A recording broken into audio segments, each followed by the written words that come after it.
No olvidéis ningún insulto, hijos míos, como yo nunca olvidé el de mi padre, del emperador, ni Lord de Horus. No perdonéis ningún desaire ni agravio. Guardad vuestra amargura en lo más profundo de vuestro ser y dejad que allí se pudra. Dejad que se revuelva, se retuerce y se agite hasta que estéis llenos de una bilis tan venenosa que todo lo que toquéis se convierta en ruina. Así serviréis mejor a Nargel. Así esparciréis sus virulentos dones por todo el falso imperio y veréis su descomposición final. Mortarion, primarca demonio de Nargel. Muy buenas, amantes del emperador, vasallos del rey silente y devotos de los poderes ruinosos. Hoy vamos con un nuevo vídeo. Recordaros darle like y suscribiros para apoyar el canal, que se agradece muchísimo. Y como habréis adivinado, aunque ya lo he dicho en la primera fase inicial, hoy vamos a hablar de Mortarion, uno de los hijos del emperador que se unió al caos y que posteriormente se unió al dios de la podredumbre, Nargel. Vamos a hablar un poquito de la vida de este personaje, de cómo empezó en su mundo natal, cómo se encontró el emperador y cómo llevó su legión en la Gran Cruzada y en su caída en la herejía de Horus. No vamos a hablar de lo que ha hecho Mortarion post herejía, eso lo dejaremos, como hicimos con Gliman, para otro vídeo. Y sin nada más y más dilación, vamos a sumergirnos en un mundo lleno de peste, un mundo envenenado en el que solo los más fuertes van a sobrevivir. Vamos a ello. Cuando los 20 primarcas de las legiones de los marines espaciales fueron dispersados por la vasta galaxia en un misterioso y trágico accidente, uno de ellos fue a parar al planeta Barbarus, un mundo sumido en una niebla venenosa, donde la tecnología más avanzada era la impulsada por energía de vapor.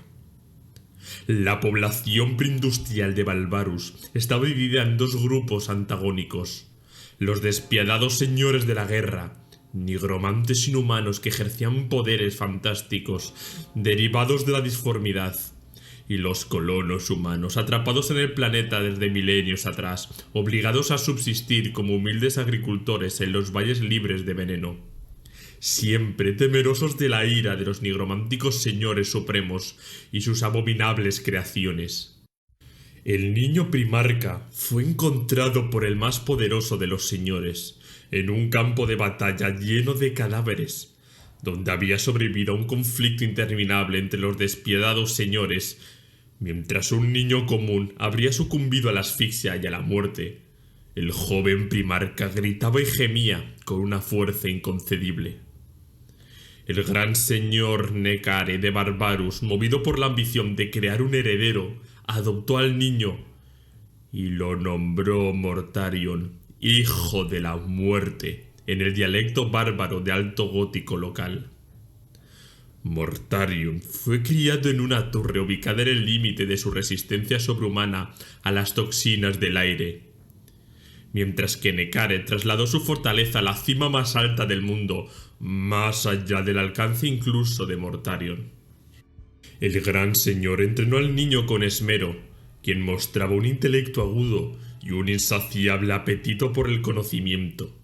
Mortarion aprendió desde la doctrina de batalla hasta secretos arcanos y desde el artificio hasta la estratagema. Sin embargo, las preguntas del joven primarca comenzaron a volverse incómodas para el Señor Supremo. Mortarion se interesaba cada vez más por las lamentables criaturas de los valles, aquellos humanos que los señores de la guerra cazaban para obtener cadáveres que reanimar y cuerpos que deformar. Temas que Nekare prefería mantener en la oscuridad. Finalmente, sabiendo que no podría encontrar las respuestas que anhelaba de su padre adoptivo, Mortarion escapó de la fortaleza que había sido tanto su hogar como su prisión. Después de matar a varios guardias que custodiaban las puertas, se aventuró hacia los valles de Barbarus, atravesando las traicioneras nieblas venenosas. Allí descubrió que las víctimas de los señores de la guerra eran de hecho de su misma especie, y juró liberarlas de su opresor. Al principio los habitantes de Barbarus desconfiaban de ese extraño pálido y demacrado que descendía de las montañas, pero Mortarion pronto demostró su valía. Cuando criaturas monstruosas controladas por otros señores de la guerra atacaron a la aldea, Mortarion, al ver la incapacidad de los campesinos para defenderse, se unió a la lucha. Blandiendo una enorme guadaña, eliminó rápidamente a las bestias. El señor de la guerra, creyéndose a salvo de la letal niebla, sonrió con arrogancia. Sin embargo, Mortarion lo persiguió sin vacilación, y mostrando su resistencia sobrehumana, lo masacró en su propio terreno. Tras esta hazaña, Mortarion fue aceptado por la aldea sin reservas y comenzó a entrenar a sus habitantes en el arte de la guerra. Pronto, representantes de las otras aldeas viajaron para aprender de él, y los valles de Barbarus se convirtieron en bastiones de resistencia. Mortarion viajó de asentamiento en asentamiento, enseñando, construyendo y defendiendo a su gente con una determinación férrea. Reclutó a los hombres más fuertes y resistentes, formándolos en unidades de élite bajo su estricta supervisión. Con la ayuda de herreros, artesanos y artífices desarrollaron armaduras que les permitiera atravesar las mortales nieblas. Con cada batalla, Mortarion y su guardia de la muerte mejoraban sus armaduras y se adaptaban a las condiciones tóxicas, alcanzando alturas cada vez más letales. Sin embargo, había un pico que aún les era inaccesible, aquel donde su padre adoptivo había erigido su fortaleza. Pero la llegada del emperador lo cambiaría todo.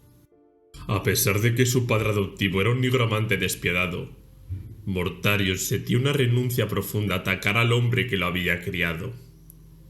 Así, siguiendo el consejo de Cala Stephon, quien le advirtió sobre la insuficiencia de sus preparativos y nuevas armaduras para enfrentar al Gran Señor Supremo, Mortarion canceló el ataque planeado.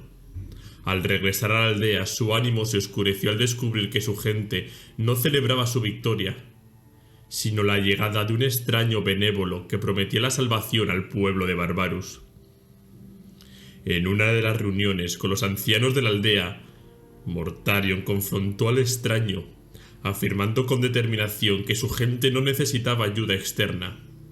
El extraño, con una calma inquietante, señaló que incluso Mortarion y su guardia de la muerte no habían logrado subyugar al último señor de la guerra, y propuso un desafío. Si Mortarion lograba derrotar al gran señor supremo, Nekare, el extraño se marcharía. Pero si fallaba, Mortarion tendría que jurar lealtad al desconocido y al imperio del hombre que él representaba. Desoyendo las protestas de su guardia de la muerte, Mortarion se encaminó solo a enfrentarse a su padre adoptivo, impulsado por el deseo de demostrar su valía al misterioso extranjero. El enfrentamiento fue breve, pero devastador. El aire alrededor de la fortaleza del Gran Señor Supremo era tan venenoso y tóxico que incluso la armadura de Mortarion comenzó a deteriorarse. Desplomándose a las puertas de la ciudadela, Mortarion gritó desafíos a Nekare. Lo último que vio antes de sucumbir fue al Gran Señor Supremo acercándose para matarlo, burlándose de su debilidad y fracaso.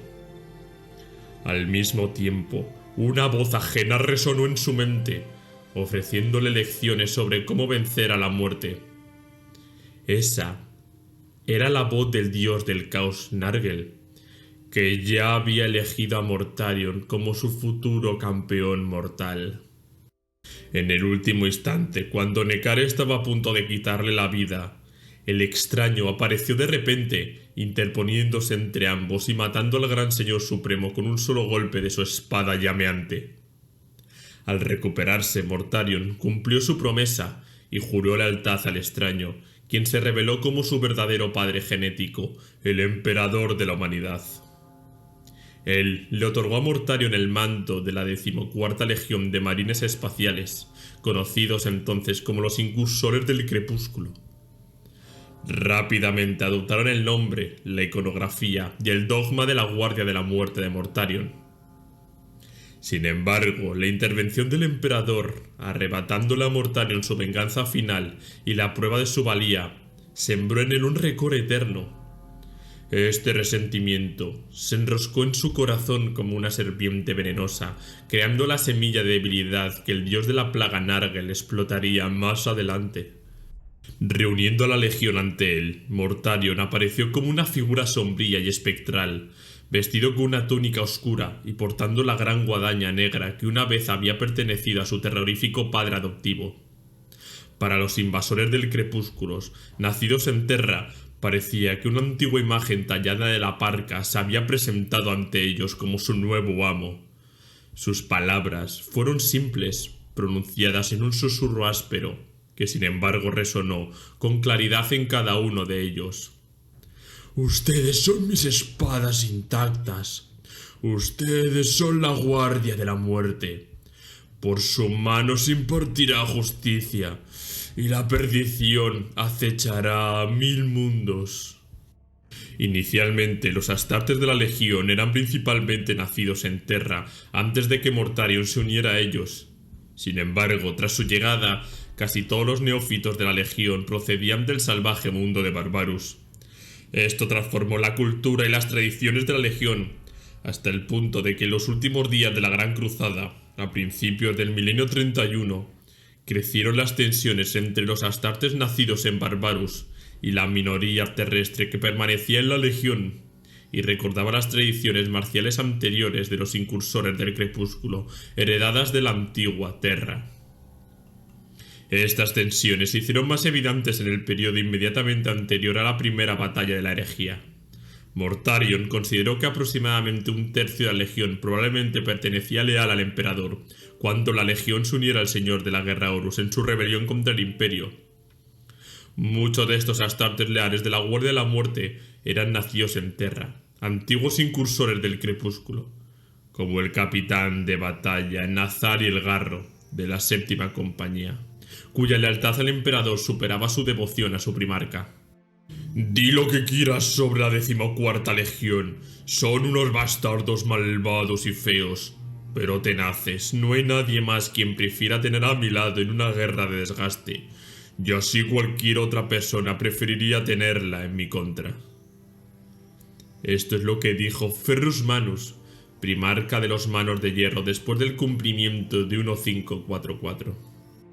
Mortarion moldeó el credo y la praxis de la Guardia de la Muerte, transformando sus creencias en una extensión natural de su visión. Estas doctrinas se volvieron cada vez más refinadas y extremas, centradas en una única convicción: la humanidad debía ser liberada del yugo de la opresión y el terror. Para Mortarion, esa libertad solo podía alcanzarse aniquilando a aquellos que pretendían encadenar y devorar a la humanidad. Era una guerra que debía librarse sin piedad, sin límites, sin restricciones ni concesiones. La batalla por el futuro de la humanidad solo podía ganarse soportando cualquier adversidad, por terrible que fuera, y ejecutando cualquier acto, por salvaje que resultara, en pos de la victoria. Este fin supremo, la liberación de la humanidad, según el credo de Mortarion, justificaba cualquier medio. En la mente del primarca, la victoria en la batalla se lograba mediante una gran capacidad de resistencia.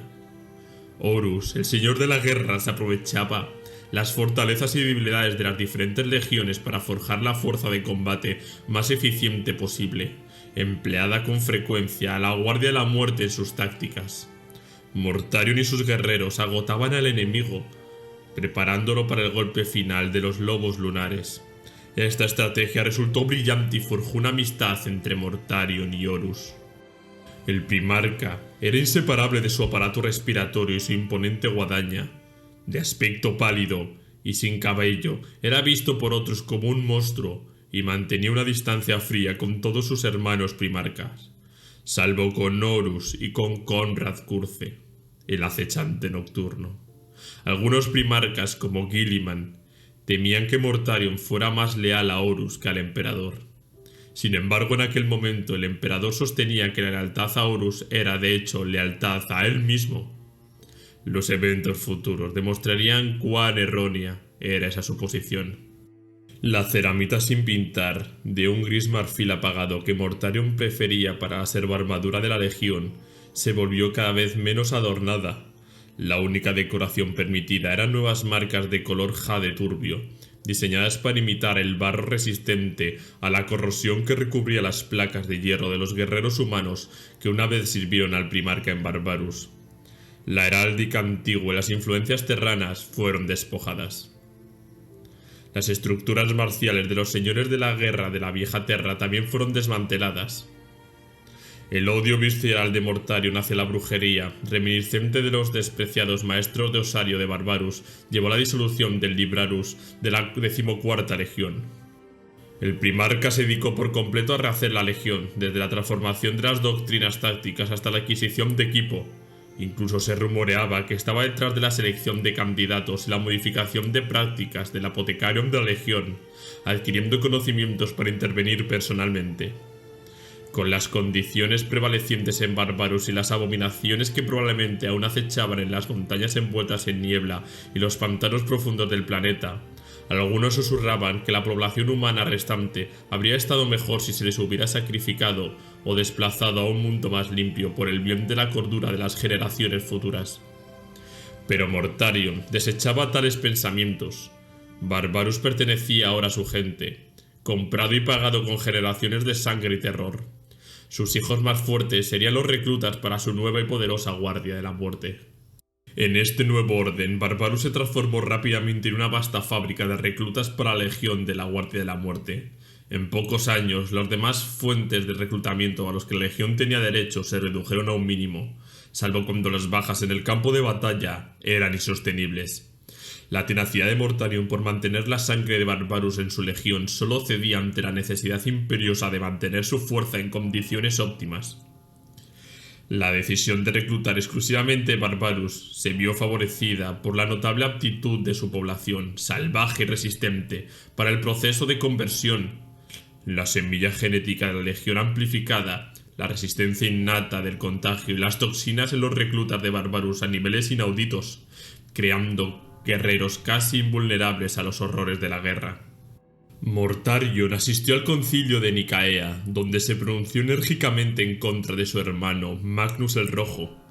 Habiendo sido testigo en su juventud en Barbarus de los horrores desatados por los psíquicos y la hechicería, Mortarion ofreció un testimonio apasionante en contra de su uso, culminando a su alegato con una sombría advertencia contra cualquier práctica de hechicería por parte de los servidores del emperador.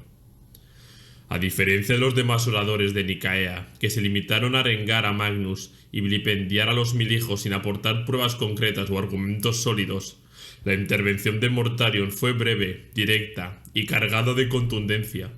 Su postura, impersonal y precisa, resonó profundamente en la mente del emperador, provocando que Magnus defendiera el uso de las habilidades psíquicas con una vehemencia y pasión inesperada.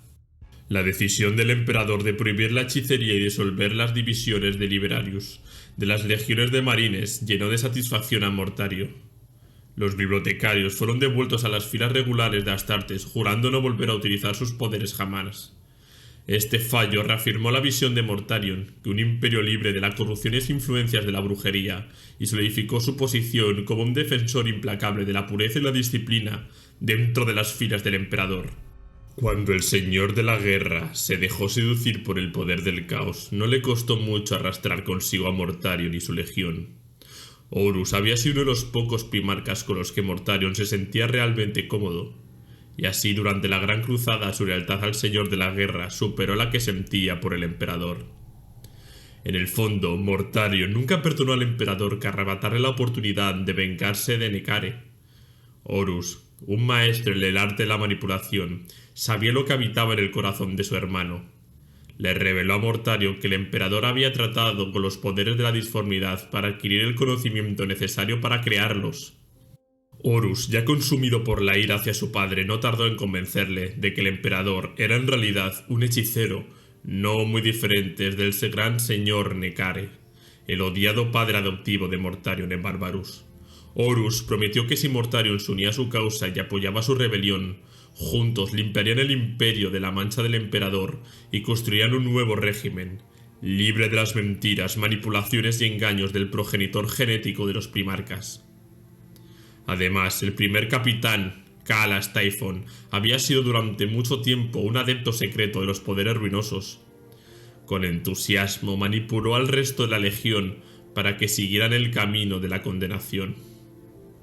La traición de Mortarion se reveló durante la purga de Isban III, cuando envió voluntariamente a los elementos leales de la Guardia de la Muerte a la trampa de Horus. Una vez los astartes leales al emperador fueron eliminados, la Guardia de la Muerte se unió a sus hermanos traidores en la infame masacre del desembarco de Isban V. Durante gran parte de la vasta Gran Cruzada, la errante legión de los Cicatrices Blancas, con su primarca Yagat y Khan, se mantuvo notablemente apartada de las vorágines de eventos que comenzaban a agitar el imperio. Mientras los coros astropáticos de sus flotas entrañaban los mensajes que recibían, la incertidumbre se extendió como una sombra. Las comunicaciones, contradictorias y fragmentadas, eran un preludio de un caos inminente. Todo comenzó en el sistema Chondax, al final de la campaña contra los Pieles Verdes. Fue allí donde los primeros indicios de algo ominoso se manifestaron. Sin detalles claros, los mensajes astropáticos eran fáciles de descartar como meros caprichos del Empirio. Sin embargo, estas dudas atormentaban al Khan, perturbando su paz y sus sueños. Fue entonces cuando Yata-Kai recibió una comunicación de Leman Rush, líder de los lobos espaciales que acababa de regresar de la devastación de la batalla de Próspero y el asalto contra los Mil Hijos, sus antiguos rivales. La flota de la Sexta Legión, debilitada y en proceso de recuperación en la nebulosa de Alaxers, fue repentinamente atacada por las insidiosas fuerzas de la Legión Alfa. A pesar de sentir empatía por la difícil situación de los lobos espaciales, el Khan se mantuvo firme en su decisión de no intervenir hasta que pudiera discernir la verdad entre los mensajes astropáticos que recibía. No elegiría un bando sin antes saber con certeza quién era su aliado y quién era su enemigo. Yagatai deseó la suerte a su hermano Leman Rush y decidió buscar respuestas en otro lugar. Ordenó a su flota que se dirigiera a Próspero, el devastado mundo natal de los Mil Hijos. El Kagan comandó a su legión hacia el origen del caos, decidido a encontrar al arquitecto detrás del desorden que envolvía al imperio. Sin embargo, solo un alma tenía la capacidad de ver en la disformidad cómo era en realidad, y ese era Magnus. De todos los hermanos, Magnus era el único al que el Khan había depositado su confianza. Si Magnus aún respiraba, había esperanzas para el imperio. Si había perecido, la ruina era inevitable. El Khan finalmente halló las respuestas que buscaba en las cuevas cristal bajo las profundidades devastadas de Tizca. Al emerger a la superficie, un visitante inesperado lo guardaba. Las nubes comenzaron a brillar con una intensidad sobrenatural, y un vibrante rayo de luz se desprendió de la niebla tóxica, impactando con la fuerza de una roca. Los exterminadores se volvieron armas en alto, preparándose para enfrentar la amenaza. El Khan, sin inmutarse, ordenó a sus guardaespaldas retroceder. Había sentido la presencia del recién llegado desde hacía tiempo, persiguiéndolo desde Ulanor. Finalmente su perseguidor lo había alcanzado. Con voz firme, el Khan ordenó a sus guerreros que se retiraran, reconociendo la supremacía del extraño. Era su hermano Mortarion, señor de la muerte. A medida que las cenizas se asentaban y los restos del éter se desvanecían, 7 figuras emergieron del torbellino. 6 de ellas, imponentes legionarios, vestían armaduras de exterminador de un color claro y grueso, portando enormes guadañas de energía. Eran los temibles sudarios de la muerte. Sus hombreras verde oliva y los eslabones de hierro frío entre las placas contemplaban su apariencia temible. Era la élite personal de Mortarion. Un vapor verde pálido se desprendía en los últimos rayos de teletransportación mientras avanzaban, corpulentos y encorvados, emitiendo una presencia intimidante. Mortarion, con voz grave y poderosa, explicó el motivo de su llegada.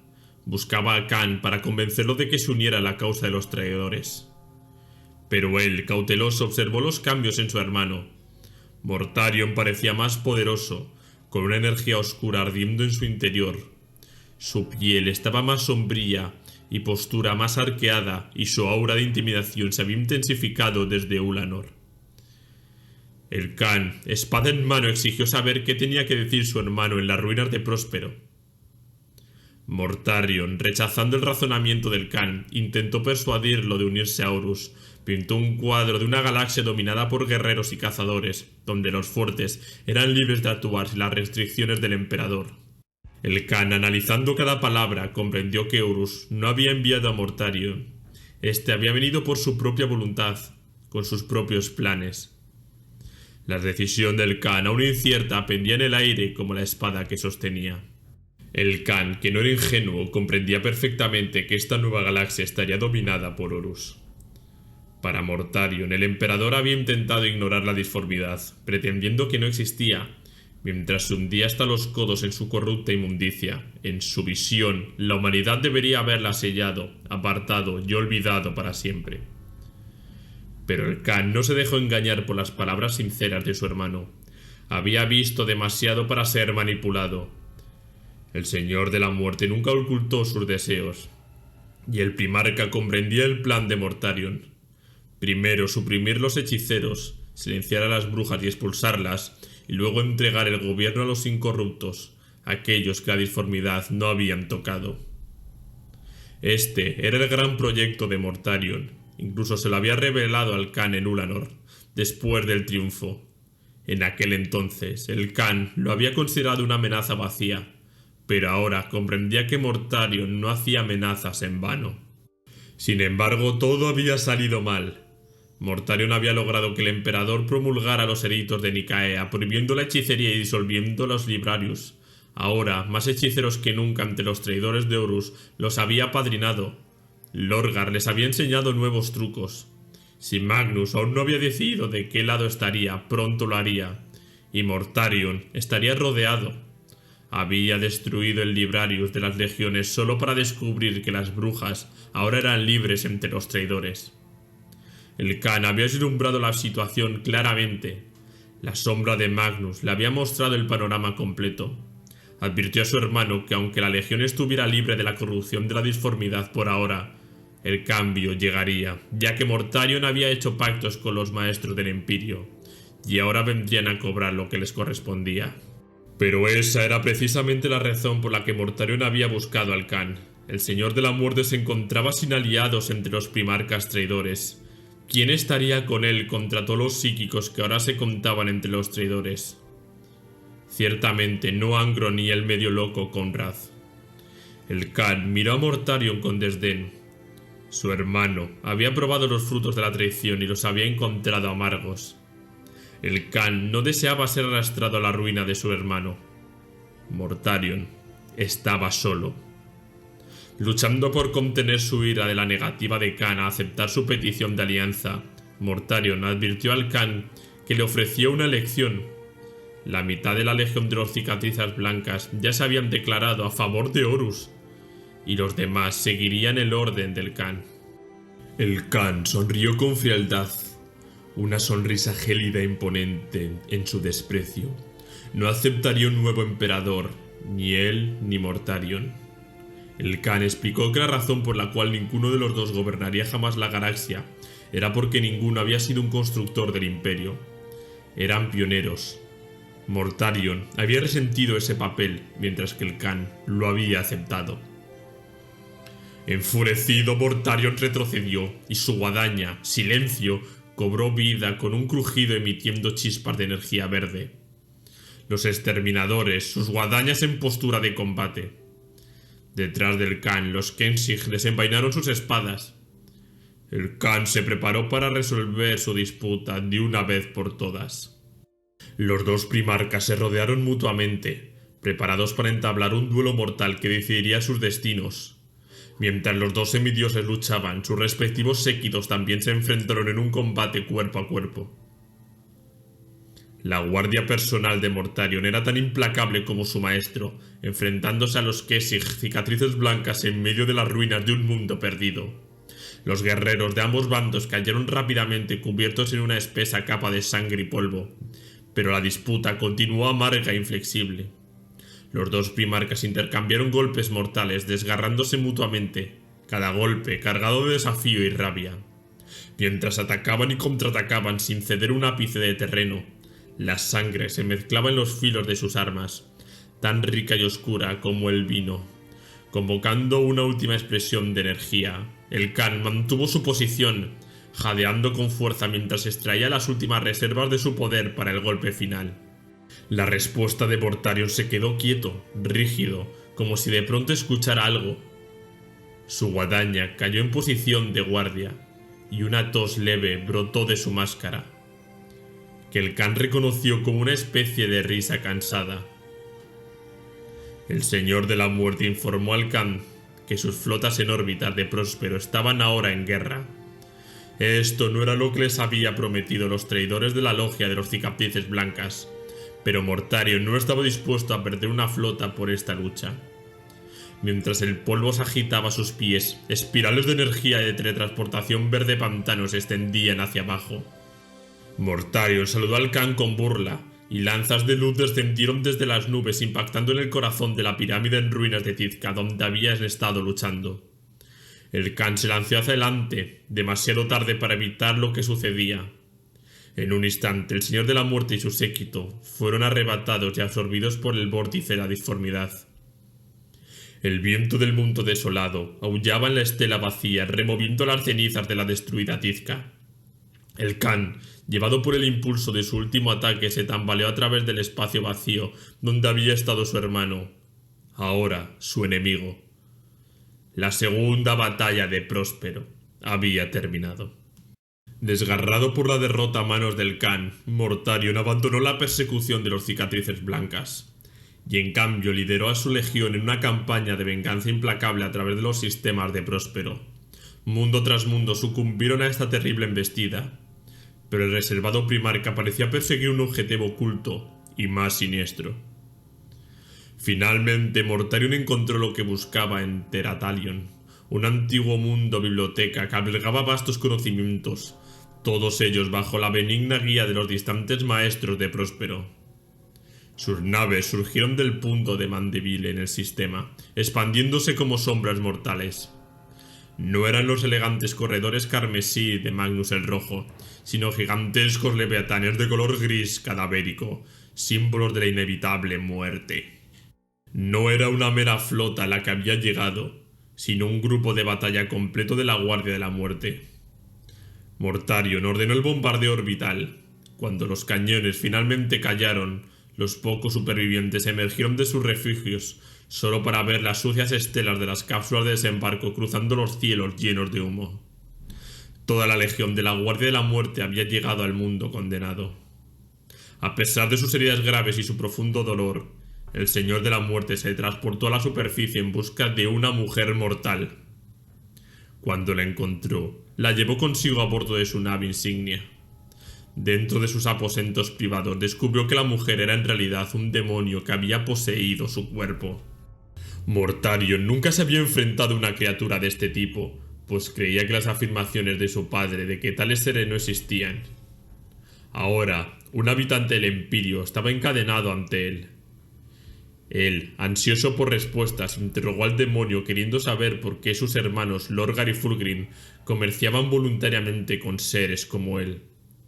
El demonio le reveló que sus hermanos habían visto el verdadero orden de las cosas. A pesar de todo, Mortarion seguía considerando la brujería como un cáncer que debía ser erradicado. Creía que la humanidad debía protegerse de ella y rechazarla. Después de destruir un mundo entero en su búsqueda de respuestas, anhelaba conocer la verdad sobre el caos. Sabía que ahora estaba rodeado de condenados. El Khan tenía razón. Mortarion estaba solo entre los malditos. La disformidad lo manchaba todo, pero él se esforzaría por comprenderla y superarla. La tarea final del demonio sería mostrarle cómo. Pero la criatura repugnante se rió de sus esfuerzos. Al igual que miles de mortales antes que él, cada uno convenció de que podrían negociar con los dioses de la disformidad sin consecuencias.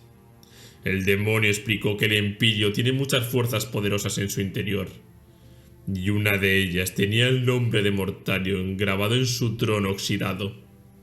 Todavía estaba esperando, aunque no por mucho más tiempo.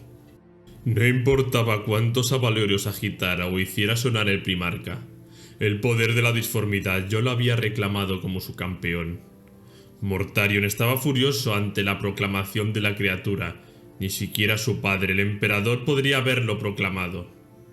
Sin embargo, el primarca reconoció que era culpable del parricidio mucho antes de que las semillas de la traición germinaran en el corazón de Horus. Había visto a todos, a los tiranos, a las brujas, a las inmundicias alienígenas. Solo él se mantenía puro, libre de la corrupción de la disformidad. Pero el demonio, viendo a través de todas las mentiras y autoengaños del primarca, se burló de él. No veía en Mortarion a un ser tan puro. El demonio siguió provocando al primarca, incitándolo. Si deseaba conocer la verdad, ella se le revelaría. Las ataduras de la criatura se rompieron de repente y su caparazón humano se desprendió, revelando su verdadera forma brillante y semejante a un insecto. Aunque la fuerza física del primarca era inmensa, el demonio sabía que no le serviría de nada, pues ella no era una criatura del espacio real, sino una entidad definida y limitada solo por leyes y poderes que el primarca temía invocar. En un intento desesperado de resistir el brutal ataque del demonio, Mortarion lo desgarró con sus manos, confiando en la fuerza inconmensurable de su musculatura transhumana. Enfurecido, Mortarion invocó sus propias habilidades psíquicas innatas, siempre enterradas en lo más profundo de su ser. El hedor glorioso de la hechicería y la magia era ahora penetrante e ineludible. El poder de la disformidad estaba dentro de él y lo utilizaba voluntariamente. A pesar de cada una de sus protestas, mientras el demonio se apoyaba contra la pared sintiendo que su alma era arrastrada de vuelta al Empirio por el poder psíquico del primarca, Mortarion continuó golpeándole furiosamente con sus puños, derramando toda su ira sobre la cáscara física del demonio. El demonio fue el primero en vislumbrar un fragmento del futuro de Mortarion, lo que acabaría convirtiéndose siglos después. Mientras su esencia era absorbida por las fauces del éter, logró hacer un saludo simulado. «Salvaje señor de la plaga». Mortarion permaneció de pie sobre el montón de carne aplastada y quebrada, respirando con dificultad. Durante demasiado tiempo todos los bandos del gran conflicto lo habían utilizado. El vacío que lo rodeaba ahora bullía con brujería más virulenta que nunca. Podía sentir sus tentáculos aferrándose a él. El Señor de la Muerte sabía que tendría que aprender más. Tendría que dominar todos los caminos de la ruina. Tendría que convertirse, como tal vez siempre había sabido, pero que se había negado a aceptar, en lo que siempre había odiado. Un psíquico, un maestro de la brujería y de los poderes oscuros. Un hechicero, igual que su odiado padre adoptivo en Barbarus. Mortarion hizo las paces con esta amargura verdad, creyendo que era mejor ser maestro de la disformidad que su peón. «Que así sea», pensó para sí mismo. «Empieza ahora la verdadera transformación». Durante el apocalíptico asalto a Terra en los momentos finales de la herejía, la Guardia de la Muerte fue una pieza crucial en la fuerza invasora de Horus. Sin embargo, en su viaje hacia el corazón del Imperio, la flota de la Guardia de la Muerte quedó atrapada en el Immaterium, una trampa urdida por su propio primer capitán, Calas Typhon, que lo asumió en la pesadilla eterna. A principios de la Gran Cruzada, mientras Typhon estaba en campaña con las legiones de los portadores de la palabra, descubrió un camino oculto que las legiones astartes podían seguir, un destino donde sus habilidades psíquicas arduamente ganadas y ocultas serían una fuente de grandeza en lugar de un tabú. Fue el siniestro capellán Erebus quien introdujo a Typhon en los secretos de la Logia de los Siete Pilares, una de las logias de guerreros que proliferaban en las legiones en los últimos días de la Gran Cruzada. En estos momentos, Typhon vislumbró la verdadera potencial de los astartes, liberados del yugo de las ambiciones del emperador. La revelación de Typhon podría haber sido decisiva en la caída de Mortarion ante los poderes ruinosos. O quizás el primarca ya estaba destinado a un camino oscuro. De cualquier manera, el atormentado líder de la Guardia de la Muerte vio en Horus a un verdadero líder, mientras que en el emperador solo veía un usurpador egoísta que le había arrebatado su reino en un solo día. Todo mientras practicaba la hipocresía con su propio uso de la disformidad. Cuando la herejía llegó a su clímax, Mortarion ordenó a su flota dirigirse a Terra con la intención de unirse a las otras legiones, para derrocar al falso emperador. En esos momentos críticos, Typhon servía a un nuevo amo, y no era su primarca. Se aseguró de que todos los navegantes de la flota murieran, alegando que su lealtad seguía siendo al emperador. A pesar de su aversión hacia la brujería, Mortarion no tuvo más remedio que confiar en el don de Typhon, y que poseía para navegar por el Empirio. Así la flota de la Guardia de la Muerte se adentró en la disformidad, condenándose a una eternidad de servidumbre bajo un dios antiguo y repugnante. Typhon, en su traición, había entregado a la Guardia de la Muerte a las garras de Nargel, el señor de la descomposición. Las volubles mareas del Empirio atraparon a toda la flota en su abrazo caprichoso. Mientras las naves de guerra de la Guardia de la Muerte vagaban sin rumbo y sin esperanza, la influencia maligna del abuelo Nargel comenzó a afianzarse. La Guardia de la Muerte fue asolada por la plaga destructora y pobredumbre de Nargel, sucumbiendo al poder de este dios pestilente. Las naves, envueltas en la peste y corrupción, se convirtieron en prisiones flotantes de sufrimiento eterno.